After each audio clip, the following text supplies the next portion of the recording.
Now, I've sold both standing desk and ergonomic chairs for 20 years, and this is what standing desk brands will never tell you. If you only had money to spend on one, which one should you buy first? The answer is easier than you think, and it really comes down to which one you're going to be spending the vast majority of your time using. Standing desk brands will never tell you that 80 to 90% of most people's days will still be spent at a chair, even if you own a standing desk. By the end of this video, you'll know which one you should buy, a chair, a standing desk, or if you should even buy both. So before we get into the actual answer, you need to know which group that you're in, because the right move is going to depend on how much you actually sit. Now, if you sit less than 4 hours a day, you're probably not in that chair for work. Maybe you're using it for a hobby, gaming, or for lounging. The chair matters most here because at shorter sessions, you're not taking as many breaks anyway. A standing desk doesn't fix a problem that you don't have. But if you sit 4 to 8 hours a day, this one is sort of a mix, right? It comes down to how bad your existing chair is. If your current chair is bad, the call is pretty easy. You need a chair first.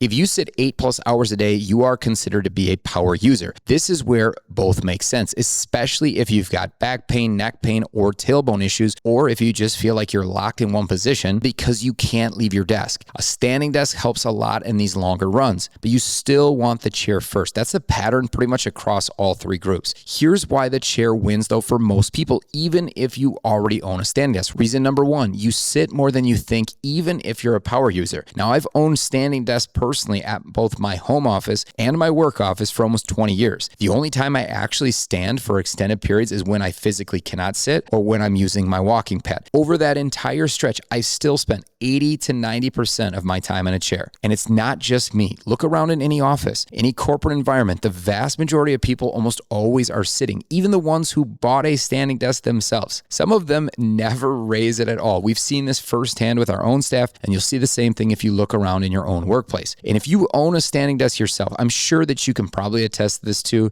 Drop it down in the comments. Would love to hear more. So if that's the split for someone who's selling these for a living and has had them in front of him for almost every day for almost 2 decades, it's the same or worse for almost everyone watching this. The chair is where your body lives. The desk is where it visits. Now, reason number 2, standing wrong is worse than actually sitting wrong. Standing with good posture for long periods is harder than sitting with good posture. Number 1, it's just physically exhausting. So what ends up happening is that you start leaning into your desk, you shift your weight, one leg to the other, your feet start to ache because you don't have the right shoes on for standing on hard floors. Maybe you're not even wearing shoes because you're working from home. You're not standing anymore. You're propping yourself up, and that's worse for your body than sitting in a decent chair with average posture. Now, reason number 3, for tailbone or back pain, a standing desk might help, but it won't solve it, right? Tailbone and back pain are 2 of the most common reasons that people buy a standing desk in the first place. And while it might feel better while you're standing, it won't ultimately fix the problem. Standing is exhausting. Your legs and feet need a break, right? You go back to that chair every time. And if that chair is bad, the pain almost shows up immediately. The bad chair makes you slouch, and slouching is what puts the pressure on your tailbone and your lower back. Until you fix the chair, that pressure shows up in every long session. All right, now here's 3 reasons to get the standing desk first. Reason number 1, hip flexors tighten, your back locks up, your neck gets stiff. Sitting all day shortens your hip flexors, your lower back tightens with them. And if you've ever slept wrong and woken up with a neck that you just can't turn, which is something that I've dealt with, you know what I'm talking about. Again, I have been there when I'm in so much pain that sitting in a chair just literally isn't an option, right? The standing desk is the only way that actually lets me work through it. Even with less than perfect standing posture in these circumstances, it gets me through the days when sitting simply can't. That's definitely why the standing desk has become more valuable to me, not less. In those moments, it isn't a nice to have. It's the only reason I get any work done at all. Reason number 2, standing helps with dead feet, the circulation issue that you can feel. When you sit for long stretches, blood pools in your legs, in your feet, and you get that heavy, tingling, numb feeling, and in some cases, visible swelling in your ankles. It's not in your head, it's gravity plus the lack of muscle engagement, and this is a real issue. Now, the standing desk isn't the only fix here. What actually clears it is the position change. So standing up, walking around, taking a break, any of that works. So if you're willing to take regular breaks, you can solve part of this without a standing desk. But here's where the desk earns its place. Sometimes you just don't have time to take a break. Sometimes Sometimes you don't want to. You're locked in on your work. You're done with work and you want to keep going into gaming or lounging or whatever you've got planned for the evening. Walking away from your desk for 15 minutes isn't the move. The standing desk lets you change position without losing your focus or your flow. That's the real value. Now, the third and final reason, mental energy and that afternoon focus. And this is where I think a walking pad really takes it further. One of the biggest marketing claims around standing desks is that they'll boost your mental energy. And there's some truth to it, right? On longer sessions, getting out of the chair can help you engage with what you're working on. But here's what they leave out. Static standing or just slightly shifting around at your desk can leave you more tired and fatigued, not less. You're using energy to hold yourself up and you're not getting the actual movement that your body necessarily needs. That's why I started using the walking pad. Now at a slow pace, 1.8 to like 2.2 miles an hour is pretty much where I'm at. You're actually moving. You're getting steps in. And that's what really boosts the mental clarity, not just standing still. Now, if you're missing real movement in your day, that's going to compound no matter what desk or chair you own. Movement's the real fix. The walking pad's the bonus that delivers it.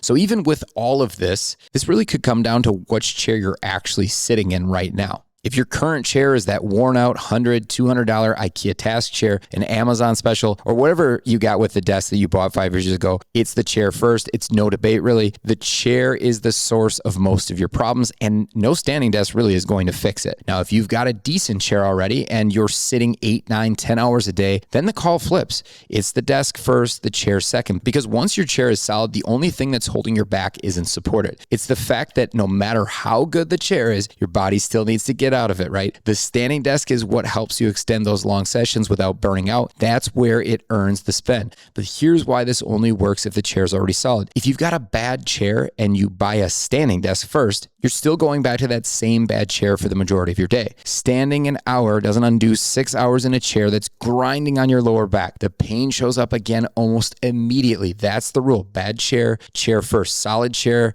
plus long hours, desk first. If you plan to buy both, it's the chair first every single time. Now, if you're going to buy a chair, a standing desk, or both, here's what I think you should actually be looking for to make sure you're getting the right one. Let's start with the chair first. Make sure it fits you. Seat height matters if you want your feet flat on the floor, not dangling, not propped up on the base. The cushion should give you real support without being too thick, without being too thin. Too thick, you sink in. This creates back pain issues over long term. Too thin and you feel like you're sitting on the frame, which of course creates tailbone issues, especially if you slouch. Neither one works for long sessions. The backrest needs real lumbar support, not just the cheap foam pad that you find in gaming chairs, adjustable support that actually fits you. That's the difference between a chair that helps you and a chair that just holds you up. And finally, the chair needs to move with you. The best chairs let you shift, recline, lean forward, and change positions throughout the day. The movement is what prevents the pain that comes from being locked in one spot for hours. A chair that locks you in place is a chair that's going to hurt you eventually, no matter how well it's built. Now, for the standing desk, it comes really down to what matters to you. Stability is the big one here. If you plan to spend extended times at the desk, leaning into it while you work,